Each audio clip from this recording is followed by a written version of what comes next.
Okay, ito po muli ang inyong Pinoy Firearms Instructor na gunsmith din naman at welcome po dito sa ating munting YouTube channel. At bago ako magpasalamat at bumati sa inyo ay gusto ko lang muna basahin ang katanungan ni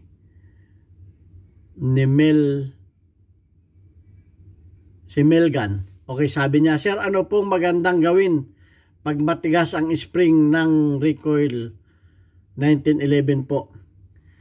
Parang sumasakit yung loob ko pag mga ganitong tanong kasi ang dami ng tanong na to. Siguro ito di lamang mga 10 beses ko na ito sinagot sa aking YouTube channel. Pero pagbibigyan ko pa rin kayo. Dahil ito'y pangako ko sa inyo na sasagutin ko yung mga tanong ninyo. Dahil hindi ninyo naman pinapanood yung aking mga lumang videos, ay mas kumpleto yon.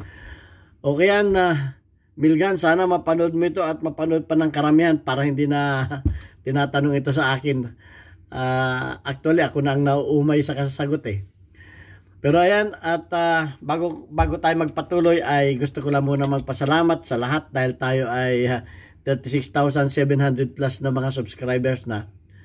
At ako'y nagpapasalamat sa inyong mga magagandang comment at papuri. Dahil at ako nagpapasalamat dahil kayo natututo rin sa akin. Kumbaga yung aking hirap sa paggagawa ng mga videos, bagaman ako'y sobrang busy, ay kumbaga may natutulungan din sa pamamagitan ng ating maliit na kaalaman.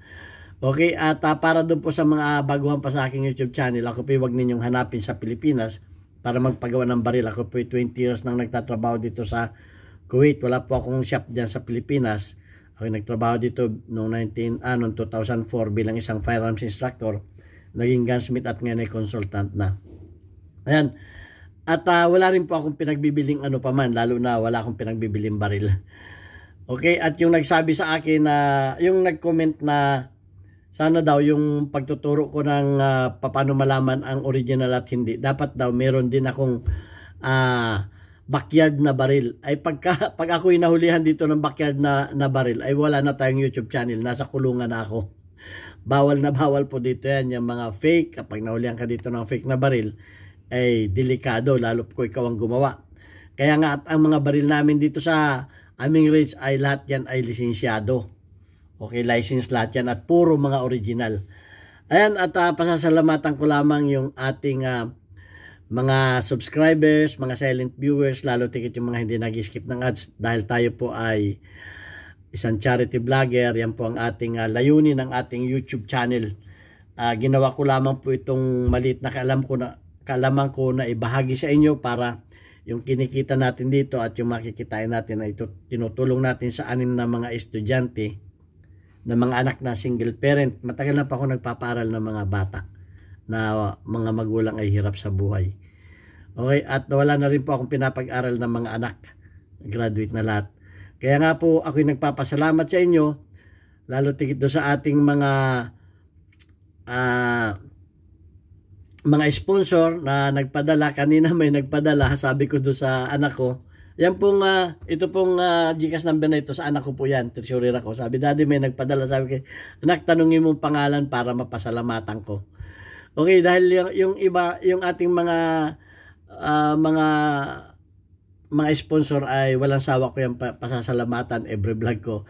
Kaya shout out at salamat kay Alfredo Isidro Ordisipena Las Piñas, kay Architect Arnel Salvador ng Kuwait, kay Jubil Platoon ng Riyadh, Saudi Arabia, Boy Omay, at kay Umbet Kia Motors ng Kuwait, si Anthony Evangelista ng Pasay, at merong isang ayaw magpakilala, tawagin na lang natin sa pangalang Adrian.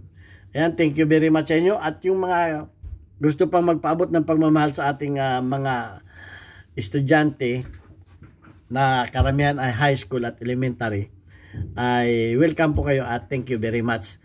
Ayan, at doon sa katanungan ni Melgan, sino ba yun, Melgan? Ang sabi niya, Sir, ano po bang magandang gawin pag matigas ang spring ng recoil 1911?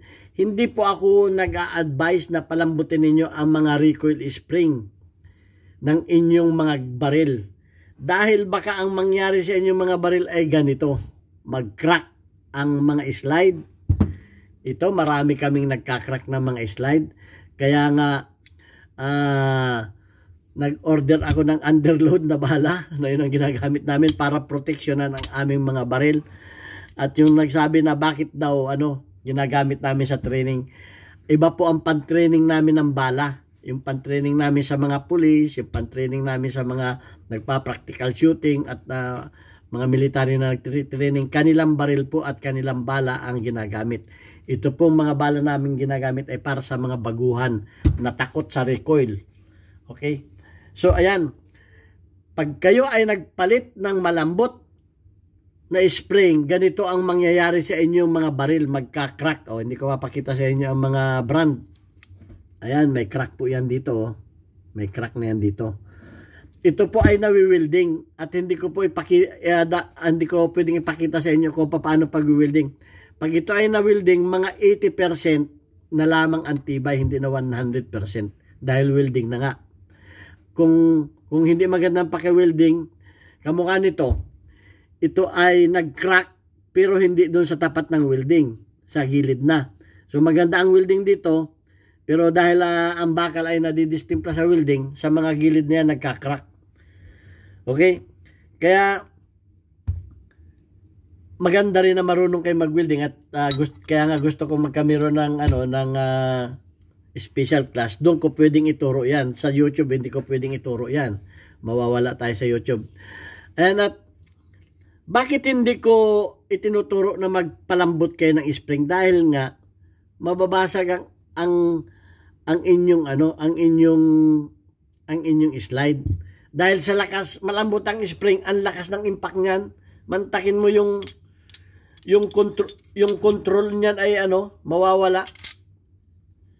Bakit ang 1911 bakit ang 1911 ay meron tinatawag na yan, makakabili kayo ng 1911. Ang standard talaga ng 1911 ay 16 pounds. Yan talaga yung standard niyan. Yan yung mga pang-combat load. Ngayon, ay kung kayo ay gumagamit ng mga minor load, pwede kayo hanggang 12 pounds. Pwede kayo hanggang 12 pounds. Kasi nga, pag sobrang, kung ang inyong, bakit nagpapalit ng malambot na spring yan? Itinuro ko na yan. Pag hindi lumalabas yung basyo, di ba? May mga videos ako niyan. Kaya panoorin ninyo ang aking mga videos. Doon ninyo malalaman bakit nagpapalit ng spring. Hindi kasi lumakalabas yung basyo eh. Kumbaga, ang takbo lang ng slide ay ganun lang. Hindi pag isang bala lang, hindi nag-open chamber. So, matigas ang spring. Doon, magpalit kayo ng spring. Pero kung ang spring naman ninyo ay nakaka-recoil naman, nakaka-eject ng basyo, huwag kayong magpalit ng spring. Nung bago pa sa aking YouTube channel, taga-Amerika, Pilipino, na kapanood sa aking YouTube channel, tumawag sa akin, nakita ko sa yung daw baril niya, bago hindi daw niya maikasa. Sabi ko, anong edad na po ninyo? Nako, senior citizen na. Sabi ko, meron po kayong anak dyan na nakasama, meron daw. Sabi ko, ibigay nga po ninyo doon sa anak ninyo yung baril. Ang daling ikasa. Sabi ko, nahirapan ka ba, bro? Sabi, hindi naman, kayo po ay gumamit na lamang ng revolver. Dahil hindi na ninyo kayang ikasa, baka may rayuman nakita ko matanda na kaya ang ko sa mga senior citizen, revolver, hindi na kayo magkakasa. Kung matigas ang niyan, mahirapan pa kayo magkasa. Okay. Kung kayo gumagamit ng mga minor load, ay magpalit kayo ng spring. Merong 14 pounds, may 12 pounds. Nakakabili nakakabili ng spring na na isang set. 16, 14, 16, 14, 12. Makakabili kayo niyan. May 18 pang mga combat load. Yung mga Okay. At itinutuno yan sa inyong grip. So, hindi ako magsasabi sa iyo na, palitan mo ng 12 pounds yan, kung mabasag yung slide mo. Conforme po yan sa bala. nag-a-advise lang ako na palitan mo yan ng malambot na spring. Kung pag pumutok ka, hindi makalabas yung basyo mo dahil hindi makasagad yung slide mo. Hindi makasagad na ganon. Kumbaga, kunti lang na ganon. Papakita ko sa inyo hindi na ako gumamit ng ano. Kumbaga ganito, ito, naglagay ako ng dami. Hindi naman ito puputok dahil wala naman sa ano. Kumbaga ganito, yan o. Pagputok, hindi lumabas yung bala dahil matigas ang spring, bumalik. Ayun, magpalit kayo ng malambot.